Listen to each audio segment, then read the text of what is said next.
Hey, folks, welcome to Typology, the show on which we explore the mystery of the human personality and the great human adventure, all through the lens of the, you guessed it, Enneagram. My name is Anthony Skinner, your producer and co-host. We're so happy to have you here today. We've got some good stuff coming to you over the next few weeks. This month, we're working through a kind of negotiation series, which we kicked off with Atiya Qureshi's interview. We're going to get to have her back, which will be awesome. And we'll go into a deeper dive into her book and get some specifics by Enneagram type. So before we do, we wanted to give you some valuable information about the emotional intelligence companion to negotiating. We talked about this with our Typology Institute members a few months ago and thought it's an important component that ties so well with Atiya's content that we wanted to share it with you all. So take a listen and then let us know what you think about this episode and this whole series. It will really help us to know what content you want more of. So if it hits home, don't forget to share this content with your friends and family. Hey, that's it for me, Anthony Skinner. And now, without any further ado, let's get to my conversation with Ian Cron.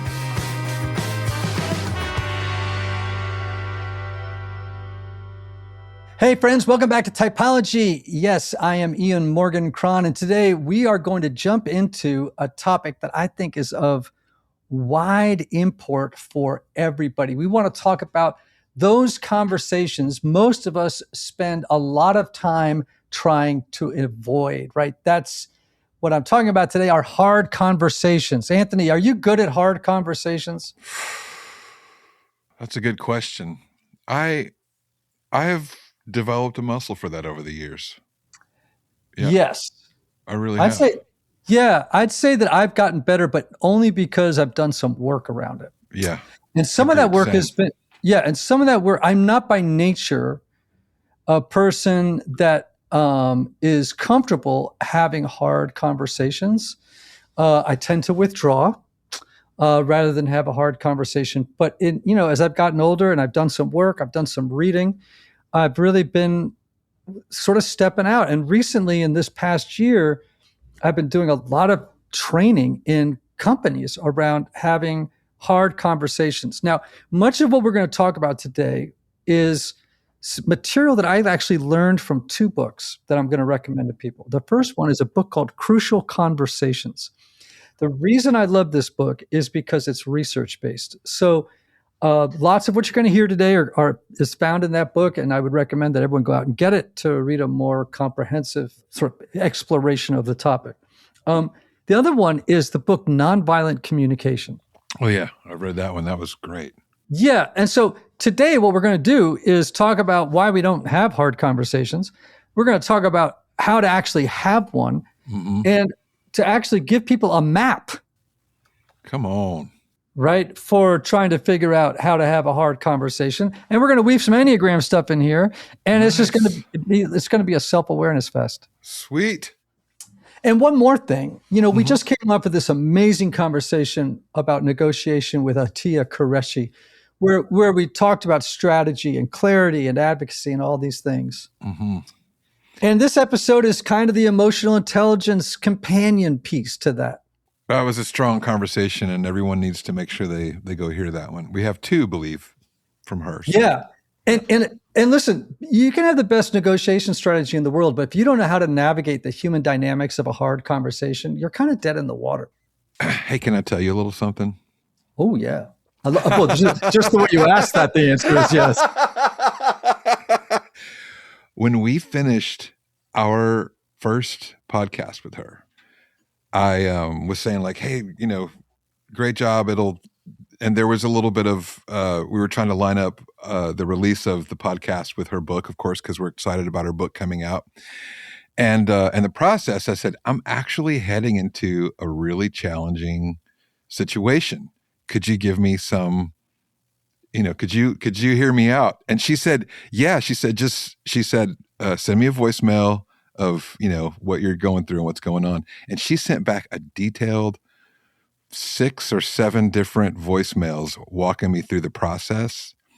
Me and my brother went into this situation and it changed the game. Wow. So shout out to Atiya, and I'm down for this conversation. Yeah. I love it. Really great. All right. So why are hard conversations so hard? Well, First of all, part of the thing is nobody ever teaches us how to have them. Like when you're a kid, did your parents ever say, or in school as a third grader? Like, why not? No, exactly, right? Why didn't someone say, today we're going to do a module on how to have a hard conversation where, you are able to express something that you're unhappy or uncomfortable with to another person. Here's how you do it. Yeah. And so we're never explicitly told, or very rarely. Right. And so we learned it implicitly. And I was telling a group of people this past Sunday, I was teaching this. I was like, my parents, like in my home, implicitly, the message was, for God's sakes, no matter what happens, never have the hard conversation. Like with each other, you mean, within the home? Oh, no, none. Like it was like dangerous to bring up hard conversations. Yeah. Right. And if you learn it on the playground, you're going to learn really wonky stuff about expressing your needs, right? Or your wants. And so number one is we don't really, we kind of, I don't know. There's the old rule in the alcoholic family, which is don't talk, don't trust, don't feel. Right. Right. So we either avoid conflict or we come in hot without any finesse. Mm-hmm. Right. And by the way, just because I tell eights this all the time and other types that are comfortable having hard conversations, just their nervous systems don't light up when they have hard conversations as much. Right. Mm-hmm. Some of them. And I'm like, well, listen, just because you're comfortable having a hard conversation doesn't mean you're good at it. Exactly. Or that the other person that you're talking to, that they're comfortable with it. So you have to be self-aware enough with what you're bringing to the table and be able to communicate clearly for someone else that may not be wanting to have the hard conversation themselves. Yeah. Right? Yep. Yeah. So this definition of a crucial conversation comes from that book, Crucial Conversations. Okay.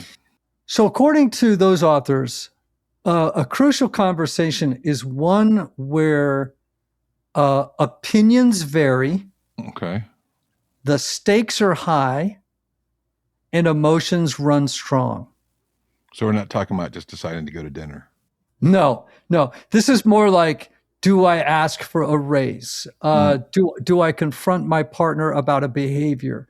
Do I address that thing at work that's been eating at me for 6 months, right? It's like, and usually, again, opinions differ, the stakes are high, and emotions are strong. So here's an example. You believe that you should get a raise, okay? And maybe you sense, or it is in fact true, your boss doesn't agree, okay? Or some variant thereof, but there's a variety of opinions. The stakes are high. My wife or my husband is going to leave me, or we're going to lose our home if I don't get that raise. Mm-hmm. And then emotions are strong. I'm a nervous wreck about this, or I'm angry and resentful because I haven't gotten a raise, or I feel unseen or undervalued, whatever the case may be. Mm-hmm. Now, today, we're going to be talking about how to plan for a hard conversation versus like what to do when a conversation turns hard. Okay. Without, you know what I'm saying? Like being sometimes ready for it, yeah. Without being ready. Because like, I will say this, what we say today, as we map this out, can be, once you learn it and you've practiced it, you can turn it on very quickly. Mm-hmm. Should you find yourself in a normal conversation that suddenly turns crucial.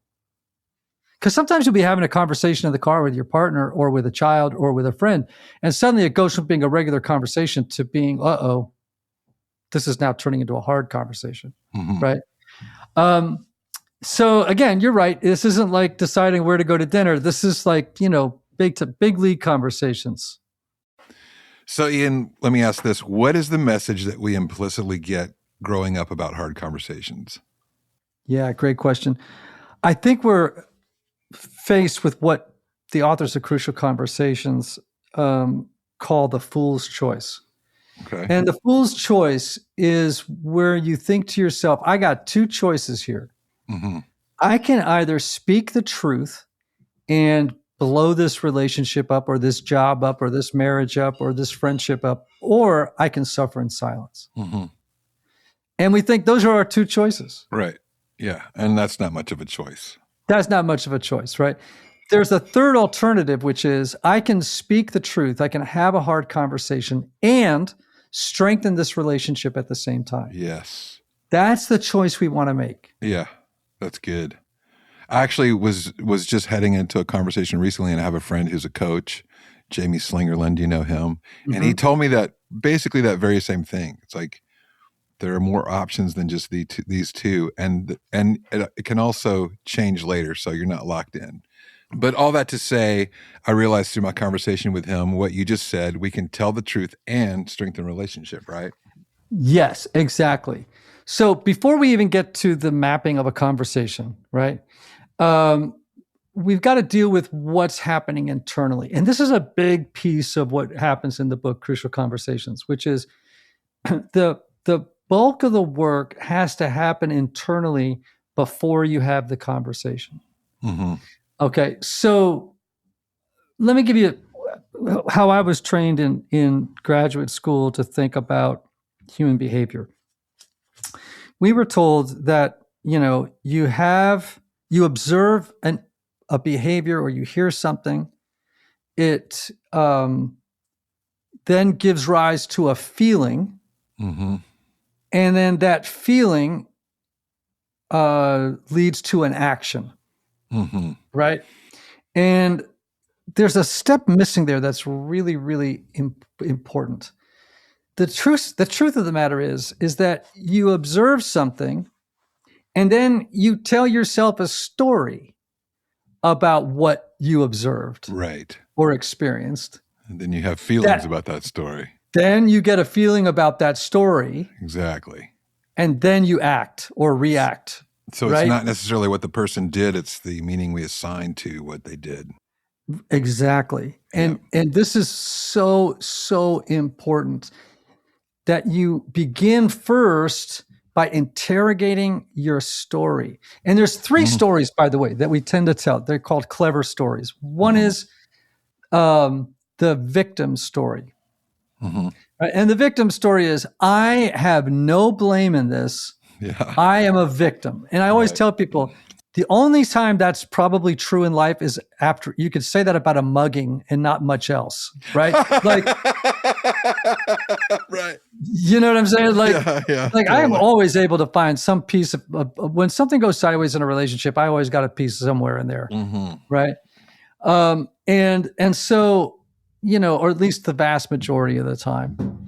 And so the victim story is one mm-hmm. story. The other one is the villain story, which is this other person is bad. And you overplay your virtue and overplay their part is the villain. Their part is the villain. Yeah. Right? Then there's a third story that we like, which uh-huh. is called the helpless story. Uh-huh. And the helpless story is, like, for example, this office where I work, it's all politics and there's nothing I can do about it. Mm-hmm. I'm helpless. I'm in a situation, you know what I mean? Like, and so we have to, those are just three stories, but they're pretty common. We have to look at the story we're telling ourselves about what we're upset about, right? Like, in other words, all right, I'll give you an example. So uh-huh. I had a situation with a friend, and my friend was not responding to texts or calls. Mm-hmm. Now, the story I started to tell myself was this person did not care about our relationship nearly as much as I did. That I was invested, they were not invested. Now, because I'm a trained therapist and, an Episcopal priest, and I'm so smart, I let this sit in my chest for about a year. Now, by the end of the year, what chapter did you get to? Okay. Oh no, brother! It turned into a Russian novel. It was like the Brothers Karamazov. It had sub-themes and 400 plots pages. and characters and 400 pages of storyline. Yeah. Right? Now, what did that story create in me? Resentment, feelings, anger. Yeah. I want you to suffer as much as you've made me suffer. Yeah. All the stuff, right? Swirling around.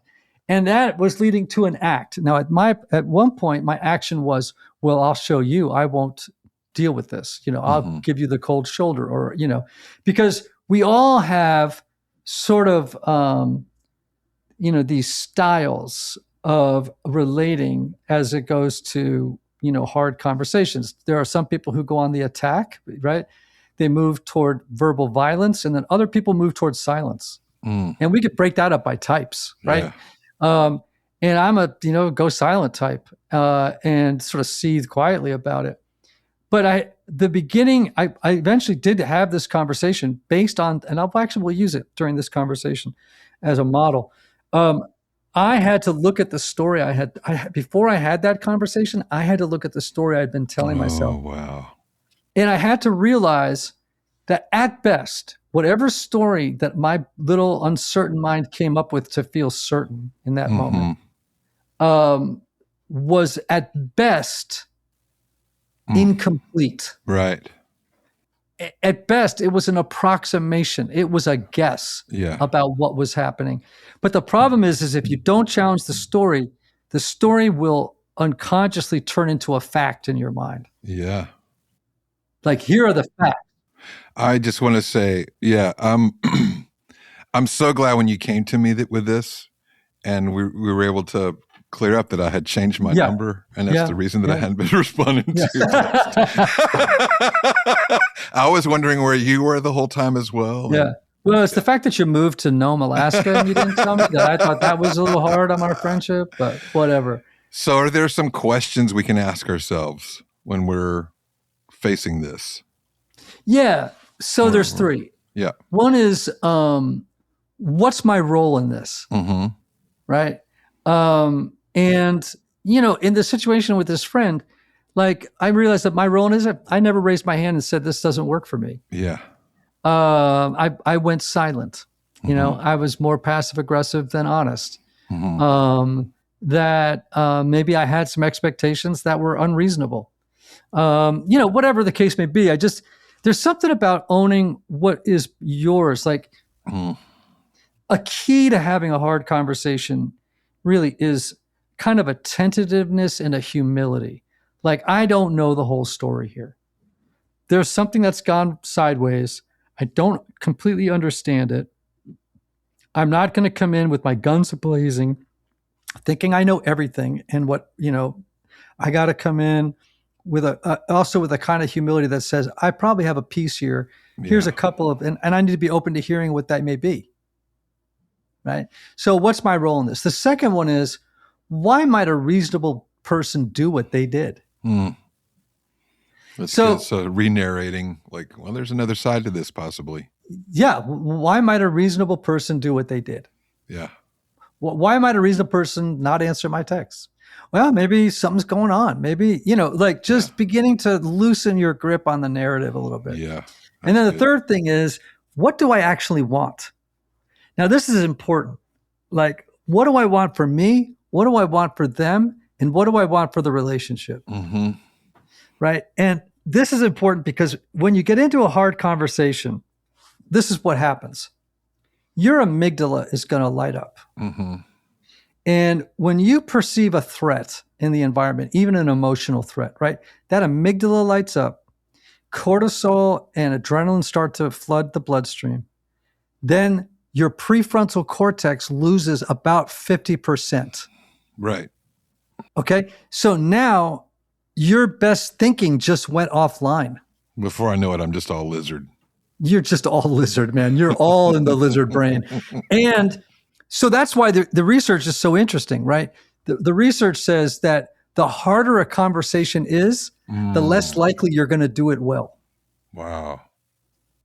Because your prefrontal cortex is like going offline. You're just flooded. You're physiologically, it's stacked against you going well. That's why you need a map.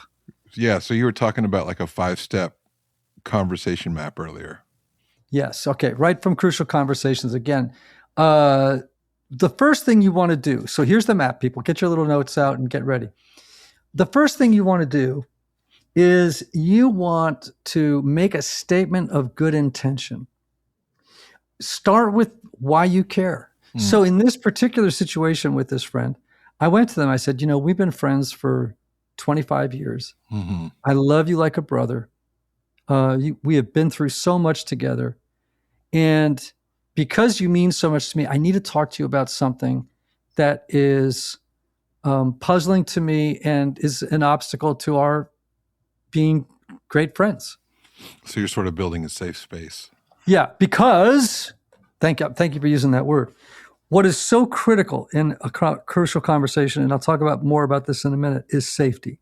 You have to create a sense of psychological safety. The reason people get defensive, and I'll repeat this later, but the reason people get sideways often, the reason conversations go sideways is because people feel unsafe. Absolutely. Okay. So, and I'll talk later about what to do when a conversation goes sideways to restore safety to the conversation. But you just want to state the good intention. Now, what's really important here is you have to be sincere. So whatever it is that you say has to be absolutely true, because if it's not, the other person's going to smell right that you're not being genuine, and nothing you say after it will be heard. Got it. Step 2. Okay. It's really simple. It's called share the facts. Okay. Just the facts. So not your story about the facts, just the facts. Yeah. The reason is the facts are not very controversial. Mm-hmm. Okay. Generally speaking. Now you may disagree about the facts, and which may lead to a different clarity. But so for example, in this conversation, I was able to say, hey, Steve, I'll say it's Steve, over the last 6 months, I've called and texted you repeatedly and haven't heard back. Or rarely do I hear back. Mm-hmm. That's just the facts. Mm-hmm. Now, he could go into his phone and see that I'm telling the truth. Right, yeah. Now, if he comes back to me and says, well, actually, then we can have now the conversation is going to go in a different direction. But I'm just stating the facts as I understand. Yeah. Right? And that could be, let's say in a work setting, the fact could be this. We have had several meetings recently where you have spoken over me and also not given me credit for work that I did. And that's just a fact. Yeah. Right? Like then you just get quiet. Just get quiet, right? Yeah. Well, you don't necessarily get quiet. You just state the facts first. Yeah. Okay. Then right on the heels of it, you want to tell your story. Okay. And this is the part I love of the formula. So let's say it's this. Steve, I love you. We've been best friends for, so long, and you mean so much to me. I need to talk to you about something that has been bothering me. And over the last couple of months, now I'm stating the facts. I've reached out, texted, and called a bunch of times, and you just don't seem to respond very often, if at all. The story I'm beginning to tell myself is that our relationship isn't as important to you as it is to me. Now, this is really important.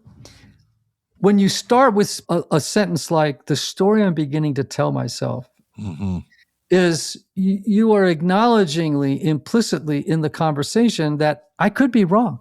Yeah, it's owning your interpretation. Yeah. This is my interpretation of it. Yeah. And what you want to do is that when you state the facts and your story, you want Steve to think, oh, well, any reasonable person, given the facts, would come up with that story. Mm-hmm. So now he has empathy for you. It's like, oh, well, of course you would feel that way. Right? Yeah. So, and you don't have to start with the story I've been starting to tell myself is, though that's what I use a lot, right? You can start with, I'm beginning to wonder if our relationship is as important to you as it is to me. Yeah. Is that, you know what I mean? So it could That's just, good. and again, it's kind of tentative language. It's humble language. Yeah. It's not you always, you never, it's just, I'm just beginning to wonder this. I just saw this social media post of this woman. She's a kind of a comedian, and she's an adult, and she's walking out of her house and she's crying, and she's like, my mother just told me she doesn't love me, like that. And she's out on the porch, and the mom goes, I did not say that. What I said was you are too old for an Easter basket. She said, that's the same thing.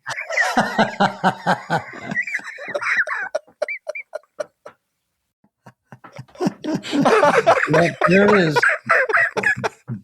Two people looking at the same screen, watching a different movie. Exactly.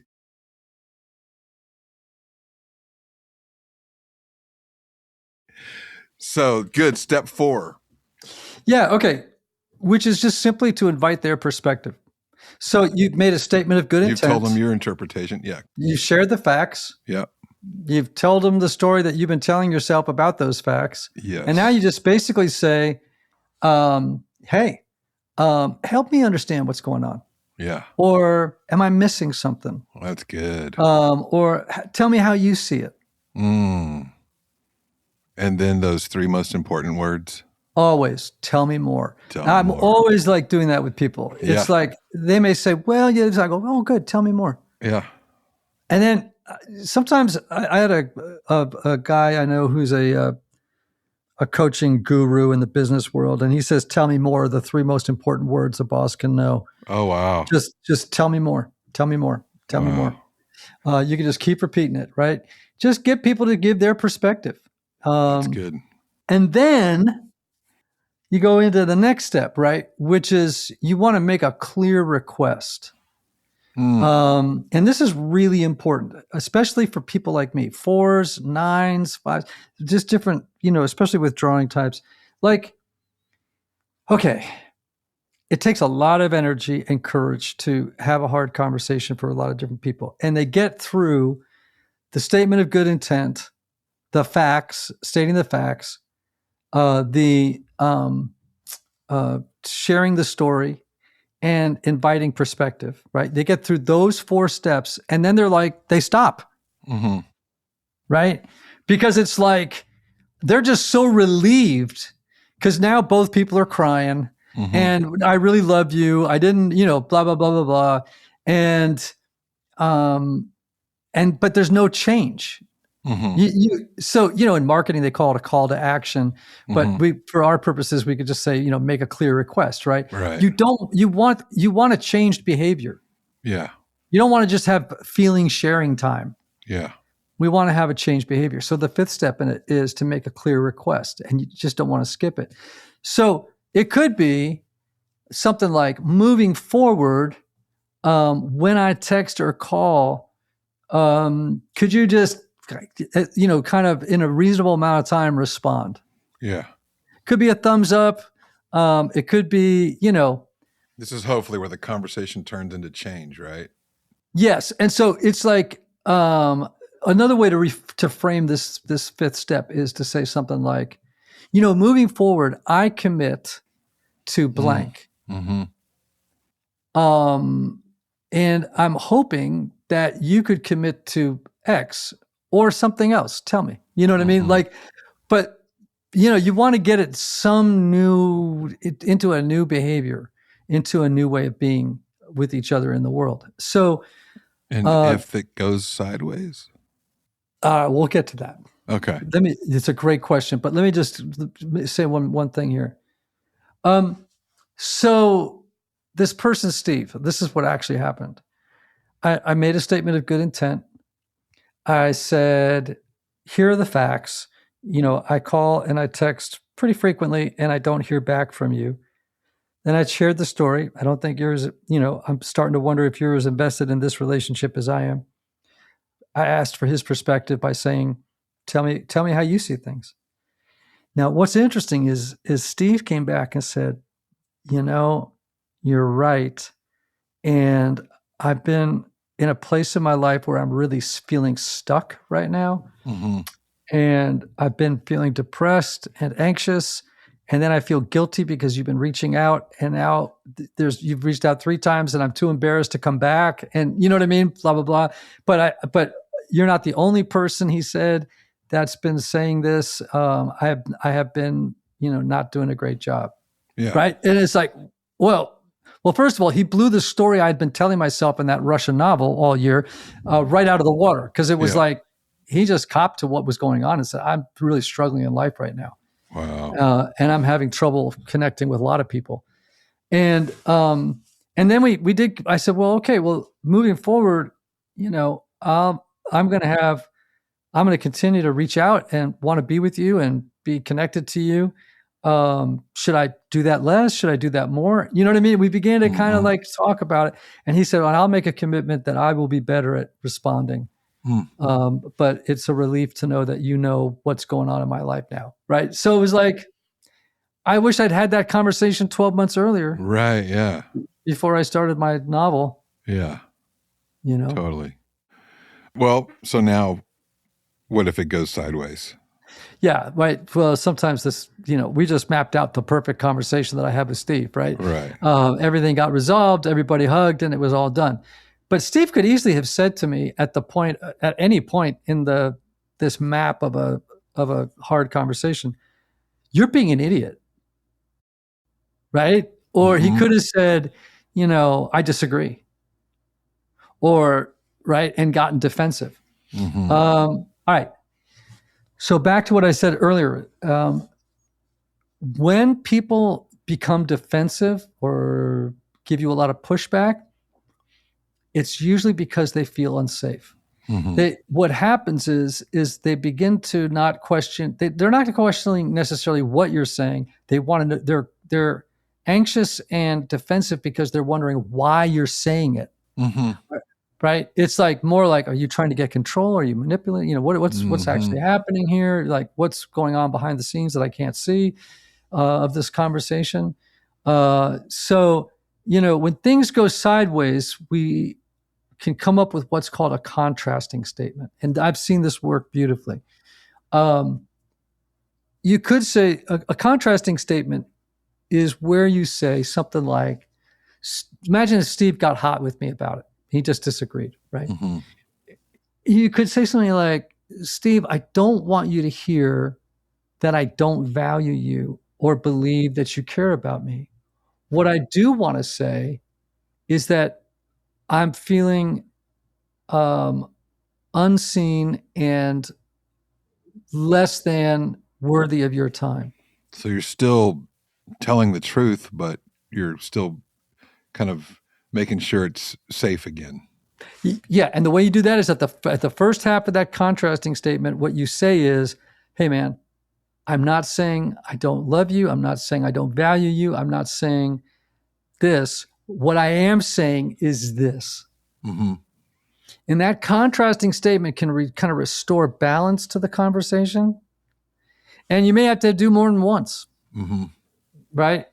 And so it's, it's pretty amazing. Sometimes it's just knowing I have a map in my head that I can follow going into a hard conversation and that I can use to practice the conversation in my mind before I have it. It's just like a comfort to me. It's like I'm not going in winging it. You're fighting for the relationship, right? Yes. I'm just coming in, and I have used this numerous times and it's actually never not worked. I had to have a conversation with one of my contractors not so long ago. And I had to say, listen, man, I really enjoy working with you. That was true. You're a person of integrity and I feel like you do good work. Here are the facts, right? I didn't say it that way, but recently I've noticed that you have not been delivering your work on time. And the story I'm beginning to tell myself is that you have too many clients and I am getting lower and lower on your priority list. How do you see it? Wow, that's good. That's good. And they were like, no, that's not true. No. And they came back and I was like, okay. So then I said, moving forward, I'm going to, continue to be honest with you when I sense things aren't going well, and how are things going to change on your end so that this conversation just won't be necessary again. Oh, it's good. Any other bullet points around wrapping up negotiating? Yeah, well, back to Atia, right? As how does this relate to negotiation conversations? I mean, negotiations aren't just about leverage; they're about relationships. So again, it's like same thing in this mapping of a hard conversation. It's important to regulate your emotions, right? And the way that because that's the reason you want to interrogate the story. You're trying to regulate your emotions that have now gotten out of whack because of the story you've been telling yourself. Right. Then you question the story, you create safety, you want to communicate clearly. Because what you're doing in a negotiation isn't just trying to move toward a preferred outcome, you're building trust. So maybe the question for our listeners today is, what conversations have you been avoiding? Absolutely. And what would it look like to walk into it? Not perfectly, but at least reasonably prepared, right? Because the truth is, hard conversations don't ruin relationships. Avoiding them does. Ooh, that's good. Avoiding them does, right? And so... yeah, it's avoiding them, not having the hard conversation. Yeah, man. You absolutely have to do that. So anyway, if this episode resonated with you, share it with someone who might need it. And maybe have that conversation that you've been putting off. Yes, indeed. And tune in next week, my friends. As always, we'll try to have something juicy and good for you. Until next time.